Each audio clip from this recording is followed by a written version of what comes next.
excited to be with you today, and we're going to now take a turn, sort of 90 degrees from where Jamie's taken us for the last little while, where we looked at the sourcing side, and we're now going to look at the waste side of the equation. And after putting all of this blood, sweat, and tears into sourcing great product, it's really disappointing how much of it ultimately ends up as waste. So I want to share a few data points with you. 1/3 of all food produced globally is wasted. It's an estimate, we don't have it perfectly nailed down, but it's a huge number. And that, if you think of it from a financial point of view, is $750 billion at producer prices, not at retail prices. It's 7% of greenhouse gas emissions, 7% globally linked to wasted food and the production of food that becomes waste. So these are big, big numbers. Now, when we zoom in and we take a look specifically at the US, every day we throw away enough food to fill the Rose Bowl Stadium. So just kind of put a visual around this. And Jonathan Bloom wrote a great book called American Wasteland. He kind of coined this way of thinking of it. But it's, I think it really gives you a vivid visual understanding that this is a massive problem in America. And I thought I'd take a moment and just show a quick video that goes into a little bit more detail on kind of the scope of the problem, and it'll give you a bunch of stats that would take me longer to share with you than if we did it in the video. We grow and produce enough food for everyone on the planet. Yet there are 870 million hungry people on the planet, and 2.5 million children die of malnutrition every year. Worldwide, we produce 27% more food per person today than we did 50 years ago, even as the global population has more than doubled. Yet in Europe and North America, each consumer wastes 210 to 250 pounds of food per year. As millions of people go to bed hungry, half of the food produced in the United States is wasted between the farm and the fork, discarded as a result of the inefficiency of the human-managed food chain. In the US, nearly 8% of the food is lost in production. The food industry loses 4%, supermarkets are responsible for 6%, restaurants contribute 15% of the food in the landfills, households throw away nearly 25% of the food they buy. The cost of this waste is about $165 billion annually. That's more than 5 times as much as we spent on foreign economic aid in 2011. This waste doesn't only affect people, the environment suffers from it as well. Did you know throwing away 1 gallon of milk is like throwing away 1,000 gallons of water? That's because it takes that much fresh water to produce 1 gallon of milk. A quarter of our water used for irrigation is used on food that is wasted. So when you throw away your food, you are throwing away all the water that it takes to grow, produce, and ship it as well. On top of that, an estimated 16% of methane emissions from our landfills are caused by food waste. By saving 15% of the food we normally throw away, we can feed more than 25 million Americans every year. If we start paying attention to what we waste, we can end up saving a lot more than just leftovers.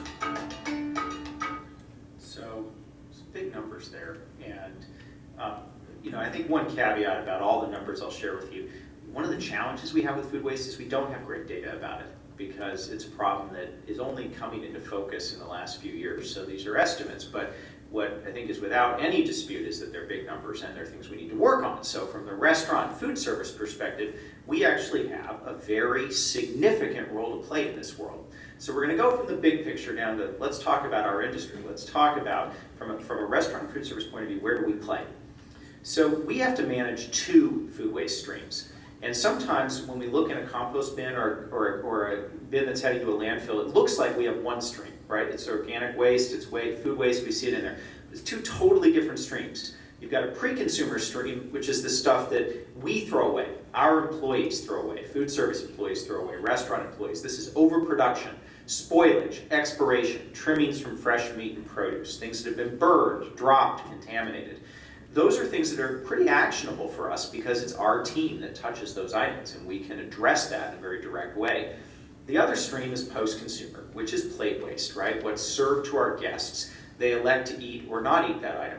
Now, we have some ability to influence this, certainly, when we make the decisions around what kind of portions we put out, how we staff the service model, so whether it's a self-serve or staff service scenario. There are a number of things we can do, but we have a little bit less direct control over this. They come together often in one bin, but they happen for different reasons. And the significance of that is that we often need to attack them as discrete, independent challenges.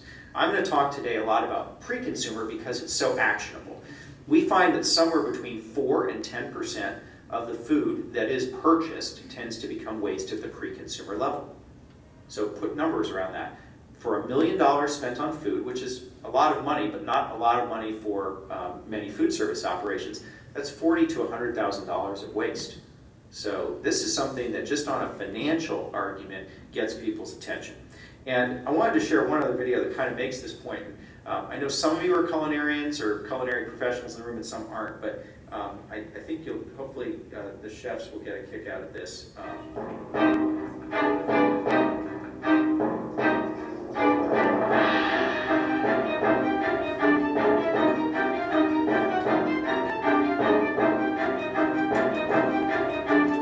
This is from Ireland, which is why they're slicing and dicing gyros.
That gets people's attention usually. And it's true, right? I mean, when we are working with food, it is money. It happens to be among the two primary costs we have in a restaurant, right? We have our prime cost, it's food and labor. And one of those two items is something we waste a lot of. So how is this hurting us? I want to walk through a few examples. So we pay for the food that we throw away, but it doesn't stop there. We also pay for the energy that we put into cooking that food. We pay for energy that we put into sanitizing the pans. We also pay for the water involved. We pay for the labor, everything from receiving that item to prepping it and cooking it and then sanitizing the pans and then hauling that compost out to a loading dock. And we, of course, pay for someone to haul it away. And we also have lost profit because in many cases, if we've made something and it's become waste, it sat there for too long, someone came along, didn't want it, didn't look good, and so we didn't sell it. So we have the lost profit on it as well. So there are very few places in your operation where you have 5 times that you're paying for something that you're getting 0 value out of. So the 5 to 0 equation doesn't work. So this is something that we need to work on. And my point in starting out this way is really just to say, of all the things that we can be doing that are sustainable, and there are many that are really important, it's hard to argue that food waste shouldn't be on your top 3 list because it's absolutely critical and it's going to help you financially as well as environmentally. So we've talked a little bit about some of the implications of the environmental side of it. I'll skip through some of this because I think you've gotten the sense of it, but I do love this one. Just if food waste were a country, it would be the 3rd largest emitter of greenhouse gases. We also know there's a food insecurity side, right, where 1 in 6 Americans don't know where their next meal is coming from, and we're throwing this stuff away. So that has led to a world where there's now a lot of change, and we're having some evolving attitudes around this issue. So the National Restaurant Association does a survey every year of chefs, asking them what trends are top of mind for them, and they come out with this what's hot list. So for the very first time this year, food waste was on the top 10. It was number 9. And you'll notice, by the way, that list is populated by a ton of sustainable topics. So this is very much centrally in people's minds in the industry. And we also know that customers care more about it. And so the Sustainable Restaurant Association out of the UK found that 53% of consumers indicated food waste was the most important issue that restaurants should focus on related to sustainability. So these are really important findings because when our market starts to care about this, it's not just about our operational efficiency, it's about how do we connect with our customers in telling a story about responsibility. Uh-oh. Windows death update. How about 4 hours from now you get your updates? Okay. My least favorite Windows feature.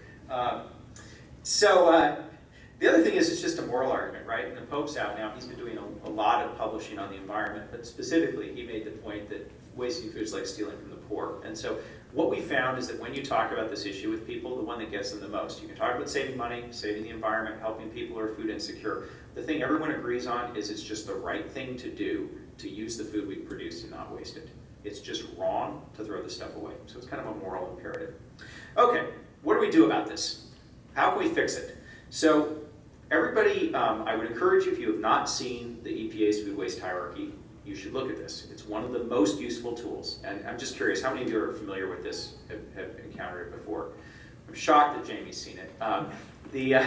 So what this says is that there are a variety of things we can do about food waste, but we should organize our approach based on those which are most beneficial down to those that are least beneficial.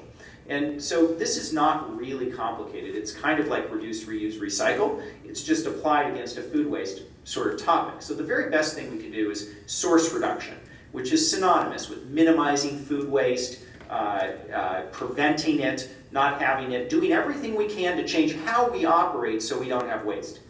Next best is to feed hungry people. And we know that we've got all these food insecure folks. We should not be throwing away excess edible food. It's not waste. It shouldn't be wasted. So recovering it. Third best is to feed animals, because we have an incredible amount of intensity in terms of the energy that goes into feeding animals. If we're going to throw this stuff away, we could send it there. You can't do that everywhere. Some places it's allowed, some places it's not. There's some federal legislation that's a little bit tricky. Fourth best is industrial uses, and Jamie spoke about his trip to Europe, where he looked at anaerobic digesters, which were using organic waste to produce energy. You also have composting, which is fifth on the list, which is soil health effectively. And finally, least preferred is landfill. So when you think about tackling this problem, if you walk out of here and say, hey, I heard this guy and he told me food waste was really bad and I kind of believed him, what do? I would encourage you to go to this and start with source reduction, because that is where you will have the biggest impact, and then work down the hierarchy. So the importance of this is that it's how you have the biggest impact. And if you don't start at the top, it's a little bit like coming into your restaurant or food service operation and finding a giant leak. Water is just pouring out of a pipe and you go get a mop, right? I think we all know that's not what we would do, right? We would turn off the water and then we deal with cleaning up the mess. We need to be turning off the amount of food waste that we have. So how do we go about doing that? Well, we can learn some lessons from the manufacturing world, because when we have a kitchen, what are we if we're not a manufacturing environment, right? Except it's pretty complicated. We're not manufacturing one product, we're manufacturing in many cases hundreds of different products. When you take our various menu items, recipes, sub-recipes, we have a lot of stuff that we're manufacturing. Our inputs are a little different than steel and that sort of thing, but we definitely have some lessons we can learn from that world, because certainly the manufacturing world has been trying to find efficiency and eliminate waste for decades. So one thing that we can learn from sort of lean process improvement is that we have to really change the way the culture works. And people typically want me to get up here and say, give me a top 10 list, what do I do about food waste? X, Y, and Z, I'll do those things and it's fixed. And I'm sorry, I could give you that list, but it wouldn't be fixed, because this is a behavioral issue. This is something that really is going to be driven by people changing how they think and work. And so we've got to start by changing culture. Number one, it needs to be safe. Most culinarians don't feel safe talking about food waste. They don't like it when I show up and I say, hi, I'm Andrew, I'm here to talk to you about food waste. And I get the sort of body language, which is a little bit like, could you leave and quick, right? And so we have trained people that if you're wasting food, you're going to get in trouble. And so what does that mean? As an industry, we hide the issue. We don't want to talk about it. Well, how do we fix a problem we can't talk about? So number one, we have to say, look, every single operator has food waste. The best operators talk about it. It's a change. Okay. Secondly, we need to be inclusive. Some people joke about a management model called shoot the chef when anything goes wrong, right? Where if there's something wrong, it must be the chef's fault. Well, clearly this is nuts. Everybody related to food waste, everybody in the operation touches food and has the ability to throw it away. So we have to be inclusive. If we're going to change culture, I'm not talking about the chef. The chef's already paying attention to this. I'm talking about everybody on the team's going to have to be engaged in the process. We need to be data-driven. We've learned that from the manufacturing world as well, that we can't just sort of guess our way to solutions. We need to be somewhat systematized. We need to know what we're throwing away. We need to see how we can change things, see if we can improve it, and then we need to keep monitoring so that we know that things aren't getting worse again. We need to understand the root causes, why we have the waste, so that we can fix them. And we need to be goal focused, which is to say very specific about what we're trying to achieve. Are we trying to reduce the amount of super wasting, or are we trying to reduce the amount of maybe inefficient yield that we have on melons that we're trimming? You have to be specific about what it is you want to do, because if you're not, it's just too big a problem. And of course, we're always looking to add value for customers. So in looking at those root causes, I'll share a few of them with you, and none of these will be surprises to operators in the room. Number one, reason for food waste: overproduction. We make too much because we're afraid of running out, and we manage risk by making more food than we need, often much, much, much more than we need. And I'm not here to tell folks they should run out of food, but I am here to say as an industry, it's time for us to confront this risk head on. And it's time for us to not have quite such lazy margins around our sort of safety factors. We're going to have to, and I use the term lazy affectionately as our first speaker did, we're going to have to find a way to balance the need for less waste with the need to have product available. And sometimes that's creativity around different alternatives as we get later into a service period.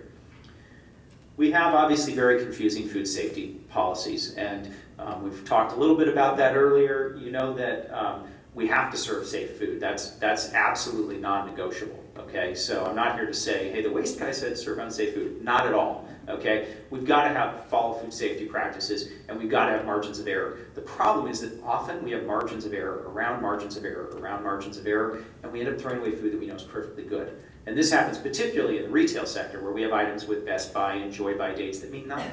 Right? So we have to be smarter about understanding food safety and understanding how we're handling this product, and are we doing it responsibly.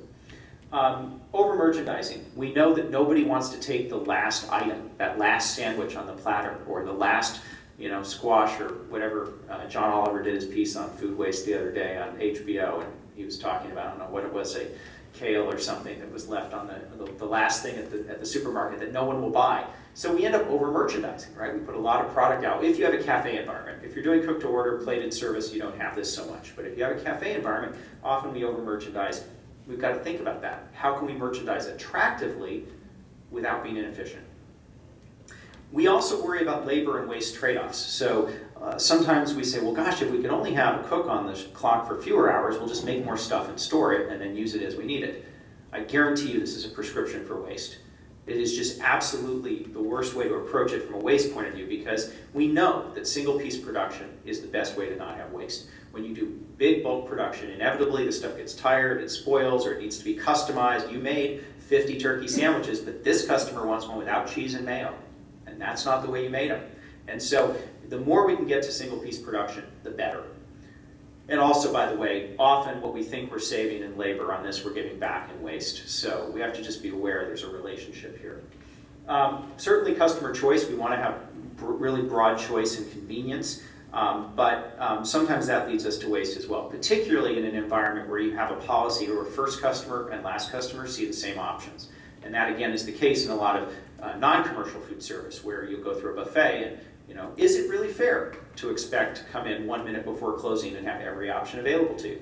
Well, it used to be I'd have to get up here and be a little bit diplomatic and say, well, maybe in the last minutes we'll cook to order. We're not going to have a pan of eggs out, but we'll cook eggs for you.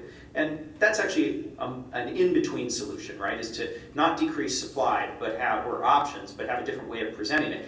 I'm going to go further though now and say I actually think as a culture we're on a path to changing that expectation.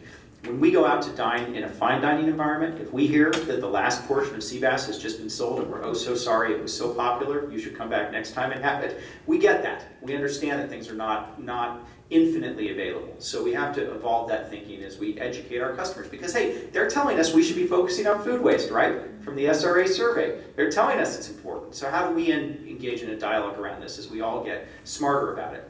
So obviously cosmetic concerns are a big deal with vegetables, and I love the story about the squash and the groundhogs, and we have the ability in food service to get stuff that's ugly and no one will ever know the difference. So let's do it, right? Let's go buy stuff that's not pretty and it tastes the same, it's got the same nutritional value.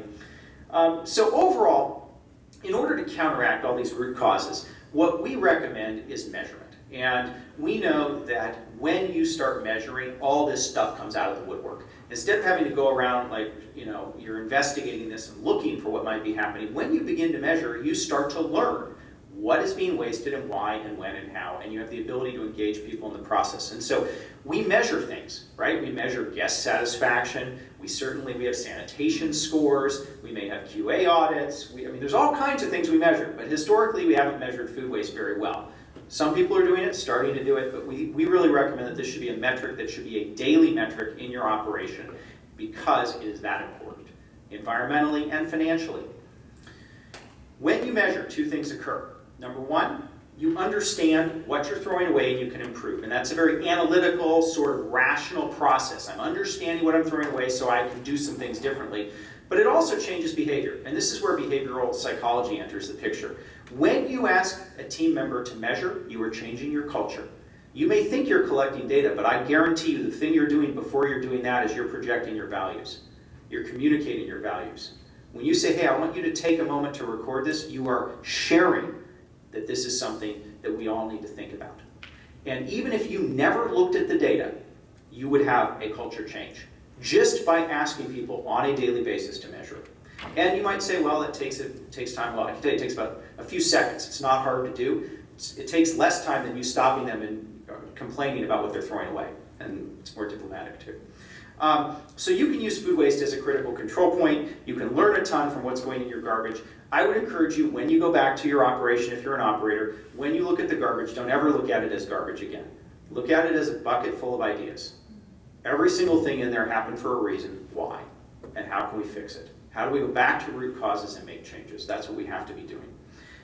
Now, at LeanPath, what we do is we do tracking systems. So full disclosure, I'm not here to sell you our stuff. What I am here is just to give you examples of how we do this so you have a sense of what's available out there. Whether you decide to do measurement with a piece of paper or you do measurement with automated systems or whatever, the important thing is the measurement.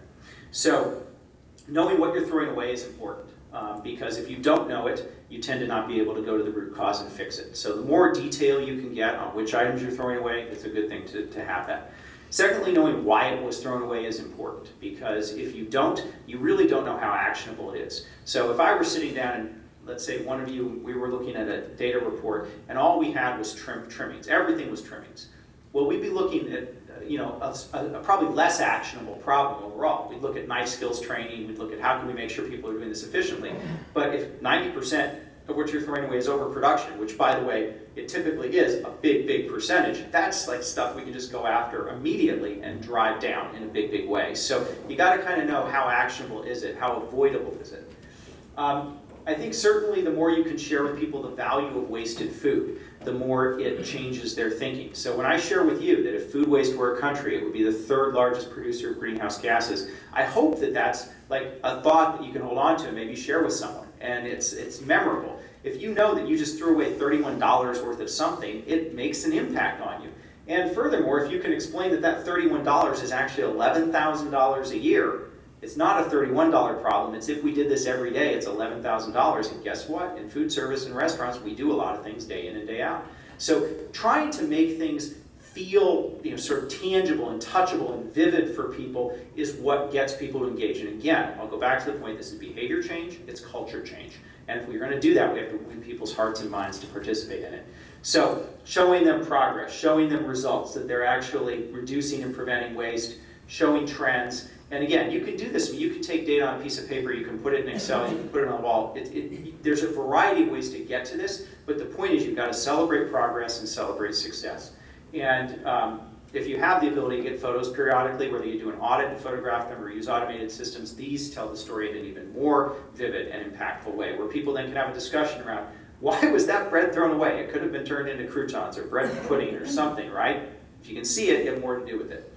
So I'm just going to skip ahead. And of course, the more you can make it safe by making it fun, doing contests or games or whatever in your kitchen around who had the best idea to reduce waste or who participated in recording it the most. Those are winning ways of working. And creating feedback loops as well where you share data. So, all right, what can you do with data? Well, you can certainly understand where you're wasting the most, and that's sort of a given. One of the things that people often are surprised at is what they are wasting. And usually, people are worried most about the center of the plate. They're worried about the proteins. And yet what we find is that so often it's not the protein that is the biggest problem. It's the stuff that we think of as being, quote, cheap. It's not really cheap, but we think of it that. We think about things like sides, vegetable sides, or starch, rice or potatoes or whatever we've got on these things add up in quantity, and they end up costing us a lot of money, and yet they're things that we think of, we call it sneaky waste. It's the stuff that sneaks up on you in your peripheral vision. Salad bars, do we think that sometimes we don't even think about a salad bar being on the menu, and yet we put a ton of food out there and it gets thrown away often. What's going on with bread? What's going on with desserts? Brewed premium coffees, a lot of waste there. So there's things that you don't always think about that are present, and so when you measure, you can start to see some of that. And you can actually drill down and try to understand why that's occurring and be able to then kind of diagnose the solutions. So once you've done all of this, the major points of change are going to occur in 4 areas. You're going to adjust the way you produce. So you're going to use what you're throwing away to change how you produce, to change people's relationship with the forecast. So that, right now it's not uncommon when I walk into an operation, if I do one of these, like following the story, I'll start with the cook. What did you make? I made 115 portions of fish. Okay. What were you asked to make? Well, I was asked to make 100. Well, why did you make 115? Well, I was worried I'd run out. And, and if I'm being honest with you, I wanted to take my smoke break and I didn't really want to be having to hang out here and watch carefully the production. And then you go to the manager. What do you ask him to make? Oh, I asked him to make 100, but I really thought I needed 85 portions, but I asked him for 100 because I wanted to make sure we didn't run out, right? You start following back and you realize there's pad factors on top of pad factors. So understanding how you're producing, recognizing that producing one big batch is not batch production. The more you get to single piece production, the closer you can get there, the less waste you will have. And if you're doing banquet service or things where you have some amount of predictability around who's coming, who's eating with you, you have the ability to moderate things like order guides and understand how many pieces of whole fruit do people really eat at a breakfast, how many breakfast pastries do people really eat, and you can start to really tune in on exactly what you're serving. You're going to purchase differently. You're going to look at standing par levels. If you're bringing in 36 donuts every morning and you're throwing away 12 of them, okay, let's change that standing order. And also look at whether there are other product options with less waste. And sometimes that might mean convenience produce, although convenience produce just means the waste happens somewhere else instead of your operation. And the question there is, are they doing it more efficiently than you? Maybe they are, maybe they aren't. If they're doing it in bulk, maybe they can cut some of these items faster and better than you can. Look at your pack sizes. Often I see people purchase a 5-pound bag of XYZ, say frozen vegetables, and they only need a pound at a time. So people end up pulling out a lot more. They don't want to store a half-open bag, so they make 5 pounds of vegetables when they didn't need them. But if we were buying a smaller pack size, we would have more ability to regulate it. Adjusting order guides we talked about, adjusting menus also, so just, do you have high waste items that are getting thrown away, and can you change that? And most importantly, the goal in all of this is to influence frontline behavior so that the execution matches the plan. We plan the work and then we work the plan the way we wrote it. You want to look for training opportunities, things like the knife skills training, or maybe it's just helping people understand how to use recipes in the work that they're doing, and coaching people for opportunities where they really can use food that's good and safely reuse it, appropriately reuse it without throwing it away. And there's sometimes you can and sometimes you can't do that. It's important to share your successes and tell your stories, because this is not just about the back of the house. As we know, our customers care about this, and you deserve credit if you're working on this for talking about it. Don't keep it under wraps. Tell your story that you're working on waste prevention, and that's part of how you work. I know that we're going to hear more today about some of the things in the Sustainable Pittsburgh program where there's some credit for tracking waste in their protocol. Overall, I would just leave you with the idea that measurement drives prevention, prevention drives financial savings, and you should share that story. And collectively, that should then drive customers really appreciating what you're doing. If you're not measuring it, make it measurable, and that's probably one of the key takeaways from me today. So let's see here. We've got, that should say the LeanPath mission, but apparently it's been warped. It says it underneath. Yeah. LeanPath miss. Okay, so what we're trying to do overall with our business is make food waste prevention easy for people, because we really believe it's so totally attainable. So where I started was this really dark and gloomy and a horrible problem, and it is, but it's totally fixable.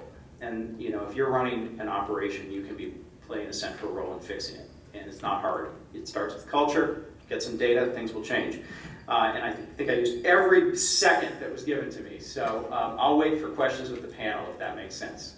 take a few now if you want. Okay, if anyone has any questions, I will answer them now. Yes? I have a question regarding catering business. Yep. According to Allegheny County Health Department, you cannot give food away after it's been there, people have eaten it. That is a huge waste. There's so many people in the city that could use that food. So my question is there any talks with Allegheny County Health Department regarding maybe a company can sign a waiver saying, yes, we'll take this, but Truth is, I don't know, because I don't live here. I live in Oregon. So my knowledge of Allegheny County specific rules is going to be between 0 and 0. But what I can share with you is that this is a discussion that's happening nationally. And we do have federal legislation, which was passed in 1996, called the Bill Emerson Good Samaritan Act, that makes it very clear that you have the ability to donate food as long as in good faith, not negligently, you believe that food to be safe and you can donate. So there's been studies done by the University of Arkansas. People talk about liability concerns. They have not been able to find a single lawsuit in the US where someone has been sued for donating food. Everyone talks about, oh, I can't donate it because of liability. Not a single lawsuit. Not one. And these are legal researchers who have looked through all the history and they can't find one. Your issue is a little different because you've got your local health department that has set a certain standard. And the reality is that sometimes the health departments have more restrictive standards. It's not liability that's governing what you're doing, it's really compliance with local health codes. So I think that's really where you have to be responsive to what they're saying. I think it's about getting a dialogue going about really understanding the food safety issues. And sometimes, if you've had an off-premises catering event, you haven't been able to maintain temperature and times in a very precise way, and people have been touching it and all that, it may just be that there's not a great option there, right? But there may be other instances where you've maintained time and temp, and it's been under control and all those, and we can donate it. It's a dialogue. The Allegheny Food Bank does follow those standards with the Good Samaritan law that exists out there. So you can donate and give your food to people as long as you handle it properly. So I'm not sure if who your inspector is, if they're allowing that to happen. What's considered food waste? So is it food waste if it wasn't eaten by a person, or is it if it's used in any way? Funny you should ask. So the World Resources Institute, which wrote a standard for measuring carbon, is now working on a standard for a food loss and waste protocol. And the very simple question you asked has caused several years of work. And the basic approach that they're taking is that if food has been produced for human consumption, has entered the food chain, and it exits that supply chain for some reason, it's a loss or waste. If it was produced, for example, corn for ethanol, we wouldn't consider that. That's a fuel source. We would not consider that part of the food system.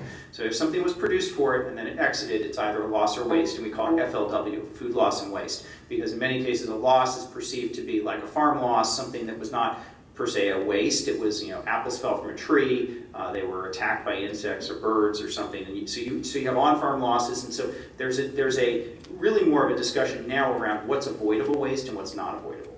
And even that is a difficult conversation because we don't eat, say, chicken feet in America, but in China they do a lot. So if we throw away chicken feet, is that really a waste here? Well, ultimately, WRI has decided it's culturally adjustable. So if in a culture predominantly something isn't consumed, we might consider that an unavoidable waste. So there's been a lot of debate on these topics, and I'm happy to share more on that. I think I'm over. Okay. I can answer afterwards, okay? Okay. All right, thanks.